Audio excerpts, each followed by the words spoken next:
Hello everyone, welcome back to the forum, Off the Beaten Track discussion forum about the heritage of the Reading music scene. Now we've got some questions here, question time style. I'm going to be reading them out, and some of them are specifically for people on the panel, some are very general. I'm going to kick off with a general one. And what sources do you use to identify up and coming bands or bands that have the potential to be very successful but have little profile? Loz, gig promoter extraordinaire. You've probably got a lot to say about this. Okay, well, Google's our friend. Am I on? Hello, am I on? I know. Okay. Am I on, actually? Oh, yes, I am. Google's a good place to find new bands. Facebook, of course. MySpace, I used to, back in the day, be pretty much a slave to that. 30 hours a week on MySpace, trawling through. Where else do I find them from? Other people's gigs, other promoters in other towns. So I regularly raid Guildford, Southampton, etc., and pick the people I like to come and play shows for me. I don't pay any particular attention myself to how many Facebook likes or hits on their YouTube that they have, as those can all be bought. That sounding too cynical, you can pay these computer programs to up your stats up and all the rest of it. So I listen to them. If someone's got 3 songs on their page, I'll play them all, and typically I like the last one. How else do I find them? Compilation albums. A lot of people put out compilation albums, certainly in other towns. They're always a great source for new bands. And Shane, what about the fact that, bands with little profile, but bands that might sound really great live? I mean, how often do you get to see bands live, and do you go to these small gig venues and discover a band like that? Yeah, well, I'm at gigs a couple of times a week, not so much in Reading. I'll come in now and again to shows, but I'm mainly at shows in London, or when my bands go on tour, I always try and go with them for some of the shows, especially if it's in other countries that I've not been in the venue or not met the promoter. Always go to the festival shows to meet the people who I did the deal with to get them on, and hopefully progress the relationship there. But, when I'm looking for bands, number one, it's about the music. It's no good if you've got the best manager in the world, but it's obviously about the music, and it needs to be original. It needs to have a sound which you can develop it. There's no point in sounding like Oasis, although there are some bands that have made some progress recently. Brother was one that was strangely going places at one point, which I actually put on at a gig as well. But yeah, I mean, when you're looking for acts, it's about the music, but as an agent for bands, you're investing so much time in trying to develop them that they need to have a good manager. Maybe they won't have that at the start, but eventually they're going to need a good manager. They're going to need a plugger to help get them on the radio. They're going to need funding eventually. That they might not have a label at the start. They probably won't have a label at the start, but if the manager or I can help set up a support tour for a band, the fees for the bands is only 50 quid, 100 quid. And if you're going to Australia or Europe, it's going to cost you thousands of pounds to go on the road, hotels, accommodation. So, there's so much to it. There really is. That when you're at the local band level, you've just got no idea about that. I mean, when I started 7 years ago, to be honest, if I knew then, what I know now, I probably wouldn't have even bothered getting into this business, because the last 7 years have been tough. But, it's a labour of love, isn't it? I mean, I guess from my point of view, bands that have little profile, the BBC Introducing Uploader has all sorts of bands submitting stuff. And before the BBC Introducing Uploader, I was quite reliant on, seeing a band live or bands sending me a CD. But now, anyone, any kind of bedroom artist who just tings about on his laptop can send me a song to the BBC Introducing Uploader on, bbc.co.uk/introducing. And if I like it, I will play it. It's as simple as that. You don't have to have any profile whatsoever. Right, next question. We've got quite a few questions to go through, and here's one for you, John. Will Reading Festival be doing anything in the run-up to and over the course of the weekend to support unsigned and local talent? And that's from Charlie from Reading Unplugged on Reading 107. Thank you for that. So we've got the BBC Introducing stage. That's confirmed. Which obviously, as you said, has a lot of upcoming bands. And then there's always, can you ask me in a month? Like Okay. we're looking at options and ways of having bands playing outside of that as well. So whether that's another much smaller stage, whether that's opening the site early for something, or we're looking at different ways that we can do this. I remember 5 years ago, before BBC Introducing Stage came along, my radio show, Radio Berkshire, we agreed with Melvin Ben to run a competition, and the winner of this band competition would get the opening slot on the then Carling stage, which was very successful. So, you know, maybe something I in the think there's future like plans that. for something very similar to that, yeah. Great, okay. Right then, next question. This is a very serious question, do any of the panel believe that cuts in arts funding would affect local bands drastically? What do you think, Clive? Have you got an opinion on this? I've never particularly done much where I've had arts funding. I mean, my partner, Rob Challis at the time, used to do a lot. He did a lot of arts-funded tours, but...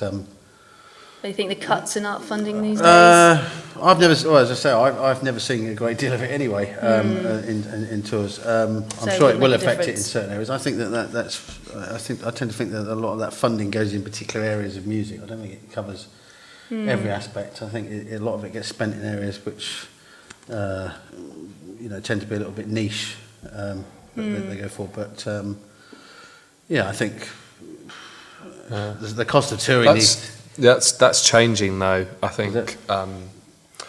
the PRS and Arts Council are both getting wise to the fact that there always used to be sort of a very much clear division between, the kind of the indie rock scene, which very much relied on no public funding, and then this sort of high culture arts scene that was to one extent or another funded by public funding. UKTI and Arts Council now are getting much wiser to the fact that having a healthy, independent, alternative, rock and indie scene and club scene is something that's really important for our economy and for our culture. And they're getting smarter at supporting artists, going and doing showcase events. And I had a meeting with the head of the Arts Council last year, and they're very much looking at ways that they can support independent businesses to do more with emerging talent. So I think it's something that could change, and I think that any cuts in public funding to the arts, although they might not directly impact on us now, they may prevent future opportunities. So I think it's something that it won't be a dramatic loss to what the people in this room do right now, but in the future there may be missed opportunities if funding of the arts is cut, because there is a mental shift at the moment in a really interesting and I think positive way to support. Look at the Canadians or the Finns. The Canadian model is actually I think the best in the world. Australia is getting really good at this as well. The way they support their independent music and art sectors is fantastic. And if we can replicate that here, we're already a culturally and extremely strong, creative country.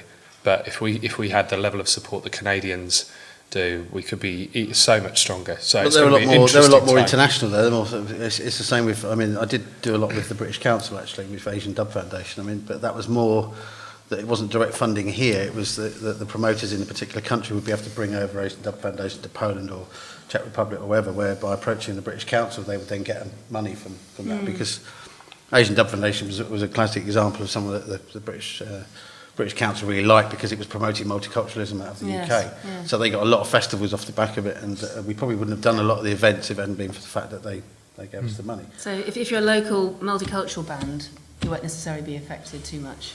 Well, I don't think. Well, that's domestically. See, I'm sort of what John was just talking about with the Canadian bands and with Australia. Yeah. I mean, it's the same with the French as well. French Music Bureau, they send bands abroad a lot, and you can get funding to do that. Yeah. But the Canadians in particular don't just support bands abroad, they also support indie labels. Yeah. They support upcoming. We don't get as much promoters. as that here, though. I don't think in any way. We need No, more of that. no. absolutely. But the Canadian in a sort of mid-sized indie music business in Canada now, they'll have somebody either full or part-time whose job it is to put together grants and that helps to grow businesses, and that helps to give opportunities to artists. You look at how the Canadian music industry's grown in the last 10 years. Businesses like Arts and Crafts have been able to build on the back of this level of support. So I think it's more about what we may miss in the future. Of course, because all that, as you say, that art funding percolates down to the grassroots, because the question was about how it would affect local bands. And I think there's been a lot of waste of art funding over the years in this country. I mean, yes. you know, there's a venue I can think of up north where it's a council venue, and it had loads of lottery and arts funding. And there must be, I've never seen a list of staff so big on the website. Yes. Do you think you can ever get anybody on the phone, actually get through to anybody? It's like, how Many the hell do you chiefs, contact not all enough these people? Indians. And you can never contact them. Okay, next question then. This is for the promoters on the panel. What are the most important skills and qualities for a promoter? Shane, over to you first. You have to be organised, definitely. I mean, trying to put that festival together has taken weeks and weeks and weeks and weeks. When you're booking 50 bands, you need to know which slot they're in. You need to have a good ear for bands. I think you need to be able to appreciate what the public will like rather than just what you will like. Because if you just book just what you will like, you're probably going to fail as a promoter. So you need to be able to appreciate what people like. You have to be slightly mad. Yeah. It's a tough way to make a living because you're the guy that has to pay for the room hire, the riders, the sound engineer, the marketing, the band fee. So before you've even opened your doors, you might have paid out £2,000 on the table. And that's a risk, isn't it? So you have to be a bit of a risk taker. So we've had my first ever gig I put on, we did it at Walkabout, and we took about £3,500 at that gig. It was just a £4 ticket night. The reason it worked was because the following day was Good Friday, so everybody was out. They didn't care about the bands, they were just coming in, throwing their money out, leaving, throwing their money in. So I thought this was easy, and then a couple of weeks later I think we lost £1,000 on a show. So you know, it's hit and miss. It's very hit and miss. It's a bit like going down to William Hill. I mean, it really is. It's just gambling, really. Just a with gamble. Bands. It's worse than that, because Absolutely. if you win, your margin's like 5%. And if you lose, you can lose most of your money. Yeah. You know, if you look at it on paper, I always thought being a promoter sort of slightly, like you say, mad, because you'll do 10 shows, you'll have a 5% margin on 9 of them, and then you'll have a loss of 30% on one, which just put a line through all of your hard work. When you add an overhead onto that as well, it just sort of almost doesn't stack up, and that's the reason why you've got your big companies like Live Nation and AEG are investing in festivals and venues and bars, because that's where you actually make the money to sustain. I don't see them as particularly promoters, though. They're just corporate talent buyers, really, with what they do. You know, it's like, I think there's a lot of there's the small independent promoter. I mean, unless you've got a venue, really. Well, that was my point about overhead. Yeah. It's like it's difficult to scale. It's difficult to scale, and you've got a big promoter that there was a group of us in a room, and this big promoter, I won't say who it was, sat there and he said, we had X million turnover this year, and everyone's patting him on the back. Oh, that's brilliant, that's brilliant. And how much profit did you make out of that? And he said $5,000. And he viewed that as a pretty good year. I mean, it is a really, really tough business. So you look at a company like SJM, and they're fantastic at what they do, and they can make really serious money. Yeah. But for a lot of big promoters and small promoters, it's extremely hard business, and it's famine and feast from one day to the other. Really tough. What they've done, though, SJM as a promoter, like a lot of the national promoters, is that they all got involved in that. They all have a share of, for example, the O2 academies, the academy group, and so they've got an investment in those venues, because without that, that's your fail-safe. Is having the bars and having the kickback from the venues is important. And with the demise of record companies now, with tour support. The tour support's not there anymore, so bands are wanting more money, you need to pay them more to be able to tour and do stuff. That's why there's a lot more sponsorship out there now. You couldn't run festivals without sponsorship these days. I mean, it's really quite important to get that on board, because you just can't make the numbers work. You basically have to have a good head for numbers and not kind of let especially your now heart the rule festivals have all to the pay so situation. much more for bands these days now. I mean, Reading, for example, over the years from the early 90s to what it is now, I mean, to headline Reading, you needed to be a Brixton Academy act back in the 90s, or two Brixtons. Now you really need to be an arena or a stadium act almost to be a headliner. Yeah. And that in itself, you have to justify paying him the kind of money that's equivalent to them doing that instead of not doing the festival, and that's what Jon was talking about with getting it right with Biffy Clyro, because that's the level they're at. Definitely a risk taker. And just briefly, Lawrence, what's it been like promoting, for example, in a town like Basingstoke, which hasn't got the same, perhaps, prestige as Reading does? No, I mean, there's no prestige in Basingstoke at all. It's not famous for anything. But the good thing for me, more of a challenge. Well, for you, it is. Well, it is. But I mean, the sort of success of the festival shows that people in every town want to be entertained. Is this the 100% music festival you're talking about? It's Basingstoke Live. Oh, the Basingstoke Live. Basingstoke Festival. Live, yeah. I mean, first gig I did was incredible. I walked into a venue on a Thursday night and I said, they were putting on shows on a Friday and a Saturday. I said, why don't you put on a gig tonight? And I said, well, go on then. I said, well, give us 50 quid. And I rang up a band from Reading. Boy, did good. Oh, yeah. I said, do you want to come over and play? And they said, yeah, okay. It's band practice tonight anyway, we'll come over. Rang my mate up, sorted out a PA. Texted all my mates on mobile, this is pre-Facebook. Texted all, 120 people turned up, fantastic. So there's a hunger for music in Basingstoke. Well, there was, and I've been very lucky with it ever since. It's been 5.5 years now, 3 shows every single week. It's 150 shows a year, 600, 700 plus. Wow, that's 1,500 fantastic. bands. I don't think that can happen anywhere. There's just not enough Lozzies and Shanes around who's stupid enough to do so, I think. And off the back of this question, there's a nice little segue into the next question then. What advice would you give to a young promoter wanting to make it big, if there is such a thing as, becoming a promoter and making it big, and maybe only a select few, maybe, perhaps, no? Yeah, well, I think to start off with, you're going to have to find some bands that have a real upward trajectory pretty quickly, and maybe you book them for 50 quid or something, and then you pack rooms out. But I don't think you can make it as an independent promoter in this climate. The risks are just phenomenal. The amount of money you have to outlay now to book bands in 1,000 plus capacity venues, you're talking tens of thousands of pounds. So I think you need to show you've got the right ear for it.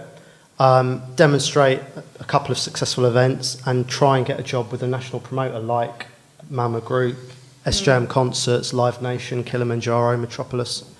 But it's going to take time and a lot of disappointment on the way, probably. Well, the second part of this question, Jon, is what advice would you give to a young promoter wanting to programme for a big festival like Reading? How do you get your job, basically? I don't know. You just do it. You just keep doing and doing and doing. I did my first gig when I was 16. I think you just need to do it and do as much as possible. And I think if you're a promoter starting out now, I would look at. It really depends on kind of your age, your level of experience. I think, get matey with the bands in your local area. I think try and, you just got to. I just think successful shows are about just getting that right combination of the right talent, the right time, the right venue, the right ticket price. And marketing is important to a certain extent, but it's those other core things, just getting those right. And whether you're booking a huge festival or a tiny little club on a wet Monday, it's about getting the combination of those things right. And you only, I think, learn that through practice, through trial and error. And don't be afraid to take risks, but don't bankrupt yourself if you can possibly help it. That's a good tip. Okay, next question then. How has social media changed promotion for promoters and bands? Now there's a question. Shane, what do you make of this question? Well, since I started promoting in 2006, so I don't think social media probably existed in 2006, or certainly was coming into it. So, I mean, it's good. MySpace was quite big. Yeah, of course, then, MySpace was big then. It helps and it hinders, because there are so many bands out there now, and anyone can record in their bedroom, stick it online. So the traffic coming through to people and email, everything's so instant. You're just bombarded as a promoter with all these bands all the time. So it's difficult to find something in that kind of e-mess. But then on the other side, it's helped bands to connect with people, in other countries, in other cities. So there's good and bad points to it.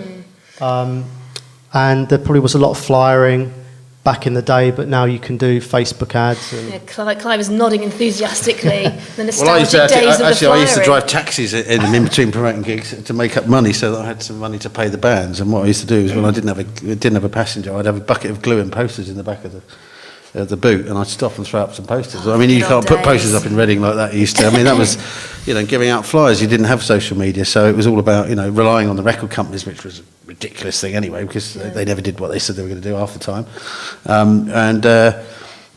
I think it's fantastic with what the internet has done. It has completely changed it. I mean, it's free, isn't it? It's free. I mean, any free. band can get out there and get its music out to people, but in the same way, you've only got to look back at lineups, like, for example, Reading's lineup between 89 and 93, 94. You look and you see how many of the same bands were playing over the festivals in that period, because there just wasn't the number of bands touring. It was always certain bands that were going to crop up every 2 or 3 years. And now there's so many more bands out there because of the internet. It's allowed people to find music so much more easily, and I think that it's a lot harder for bands to maintain their audiences, and stimulate them, and without them moving on to something else, because there's many things you can find so easily. I'm always finding stuff on the internet. I get sent stuff recommended, and I listen to it and think this is great, and you just do a search on the name of the band and you can find stuff. Emailing and Facebook campaigns, Twitter, all these things is the way forward now. You very rarely spend money now on posters. I mean, posters used to be one of the main budgets, and advertising in the NME and Melody Maker and Sounds and all those things. And, in the 80s, it's like how you used to find out about bands was kind of what you read in the Face magazine or in NME, and what appeared in Melody Maker, and what you heard on the radio or on Top of the Pops, Now there's just so many more ways of finding out, and it was more or less that the record companies used to tell you what was out there, what was good to listen to. It was like what was on the labels and so forth that was coming through, because they had the budgets to do that and get stuff on radio. But that's changed even with pluggers now. Pluggers can't guarantee to get stuff on anymore. It's just, you never know what the radio's going to play this day. Can't do the old payola anymore. No, it's terrible. And of course, Reading Festival does a lot to engage its potential ticket holders via social media. That's obviously played an important part to try and stand above all the other festivals, as you say, 450 other festivals in the UK. So do you know of, does Reading Festival have a targeted social media campaign to get people buying those tickets? Yeah, absolutely. And it's not just about buying the tickets, it's about talking to your audience. That's the big win, I think, is through Facebook and Twitter, and the forums are still very active, the old traditional forums, and it's just fantastic to be able to have that conversation and to talk to people about the lineup and the bands and the festival. We've, since announcing our first round of talent, a lot of albums have been released, a lot of bands have toured, and we can talk to our audience about that. So it's extremely useful, and a great tool for the bands as well. And you've got the advantage that you can find out through feedback on the internet what fans want to see. Actually, before that, you didn't really know whether there was a fan base for a particular band in town. You just think, well, I've been told by the agent it's doing so well, and it's like you put it on, and then there's only about 30 people in this town that even heard of the band. Information's so valuable. Yeah. There's a website called Music Metric, which is it's basically these techie guys in East London who built this thing that analyses Twitter and Facebook activity, uses Google Analytics and loads of other stuff to just put everything into one machine that will just tell you who's popular in which countries, in which cities, and also the rate of their popularity. And all of these tools are incredibly useful, but you also have to just base a lot of your decisions on the music as well, and your feelings about where the artist is going. But there are a lot of stats out there now that will help back up whatever decisions you want to make. Absolutely, definitely good research tool. Okay, so another question then. Which artists can apply for BBC introducing slots? And BBC introducing slots can mean, I guess, the gigs at the Oakford Social Club in Reading, Reading Festival slots as well, and maybe on my show. Well, I guess to apply for a BBC introducing gig at the Oakford Social Club, all you need to do is send your music to myself or the gig promoter, Jack Hepplewhite.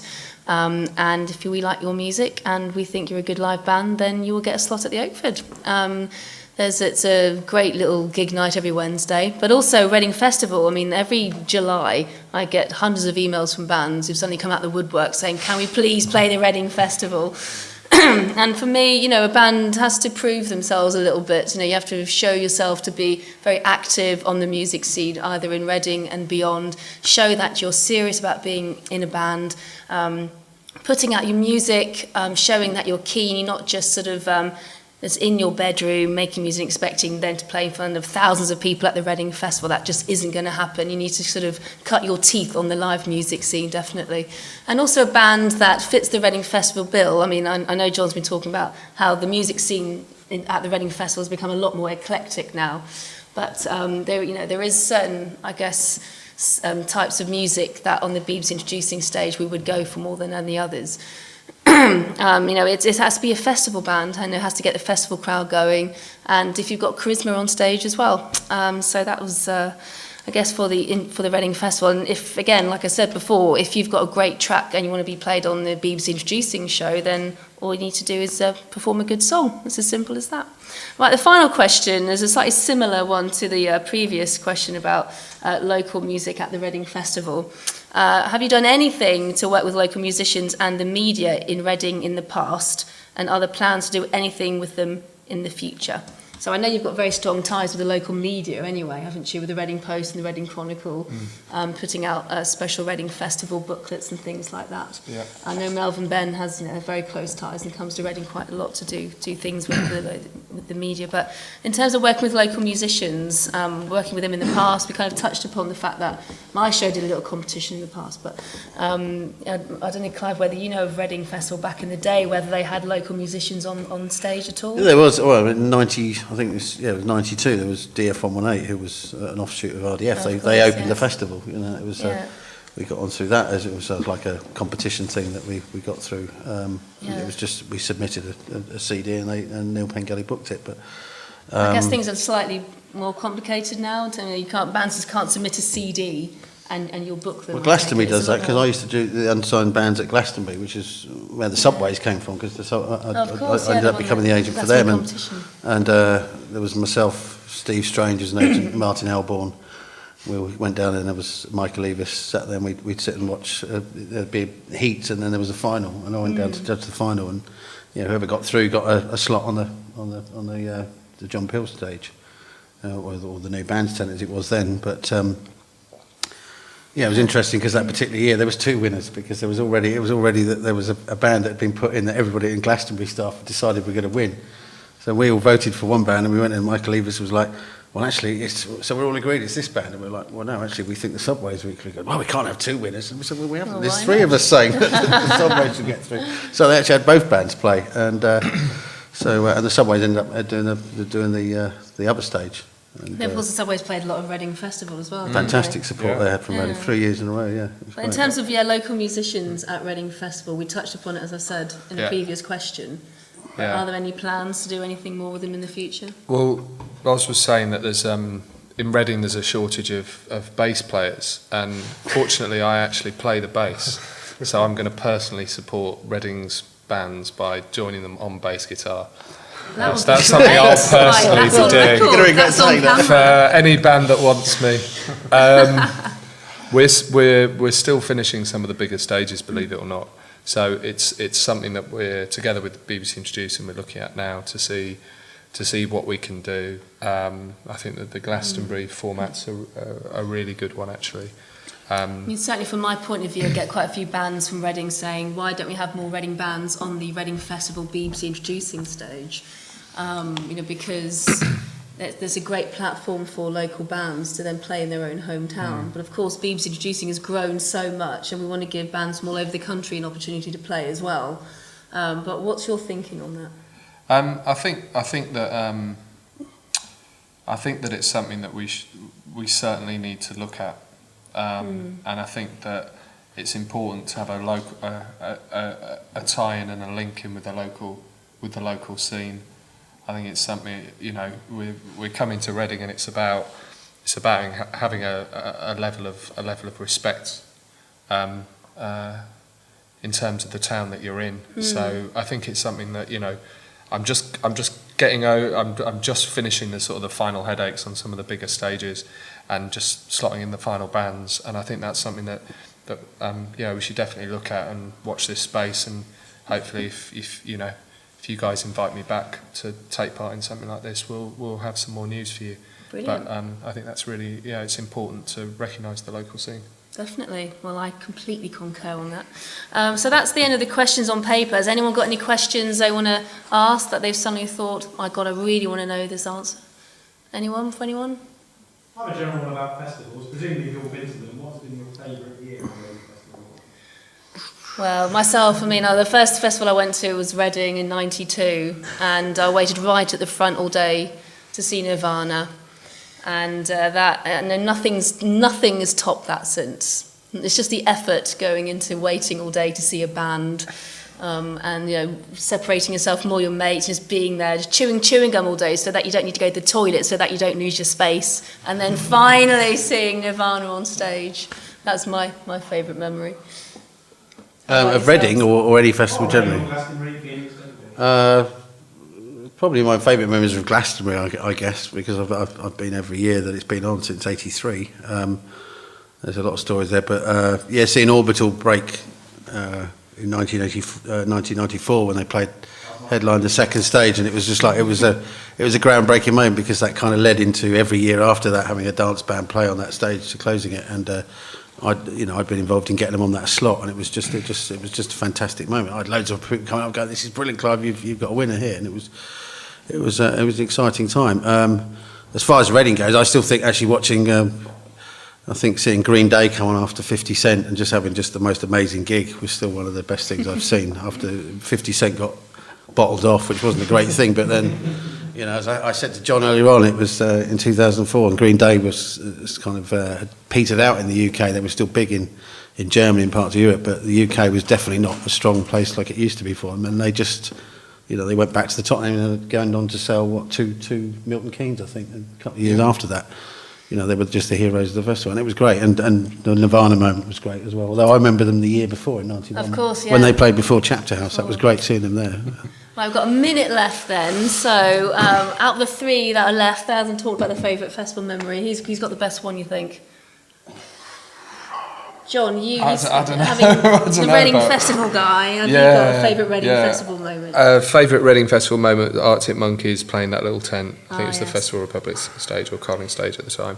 Was just, and I was one of the people outside of the tent trying to crane my neck to see, and that was something really special. But I always think the first festival experiences are some of your first festival experiences are the best. And I remember I was about 8 or 9, and I was on a camping holiday with my parents in France, and I stumbled into, with my older brother, this festival, and there was this French band playing Jimi Hendrix covers, and I didn't know who Jimi Hendrix was at the time, but it just totally blew me away. They were probably awful, but at the time it was the first live band I'd properly seen, and I always think your first festival experience often can be the best, and it's the time that you really get hooked.